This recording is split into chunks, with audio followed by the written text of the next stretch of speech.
আজকে ভারতীয় মজদুর সংঘ অনুমোদিত ত্রিপুরা ক্ষুদ্র পণ্যবাহী যান চালক সংঘের 9 দফা দাবি আদায়ের লক্ষ্যে আজকে আমাদের মহাকরণ অভিযান। 9 দফা দাবি মধ্যে প্রথম দাবিটি হলো যে ত্রিপুরাতে খুব শীঘ্রই যেন নিউ লেবার কোডগুলি চালু করা হয়। দ্বিতীয়ত হলো শ্রমিক কল্যাণ বোর্ড, শ্রমিকদের কল্যাণার্থে শ্রমিক কল্যাণ বোর্ড, যেটা আমাদের দীর্ঘদিনের দাবি, ত্রিপুরাতে নেই, ওই শ্রমিক কল্যাণ বোর্ডকে গঠন করতে হবে।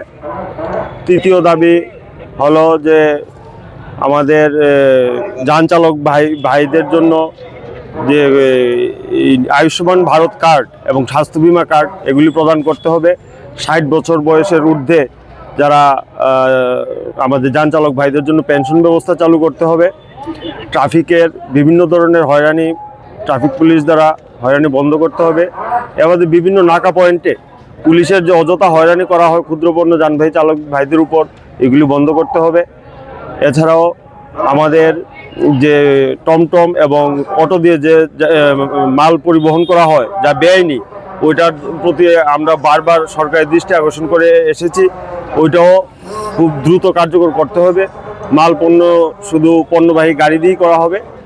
এইসব দাবি আদায়ের লক্ষ্যে আমরা 9 দফা দাবি সম্মিলিতভাবে আমরা আজকে 2000 জন ক্ষুদ্র যান চালকদের নিয়ে মহাকরণ উদ্দেশ্যে যাত্রা করেছি। আশা করি আমাদের বার্তা মন্ত্রী মহোদয় শ্রবণ করবেন এবং শুনবেন।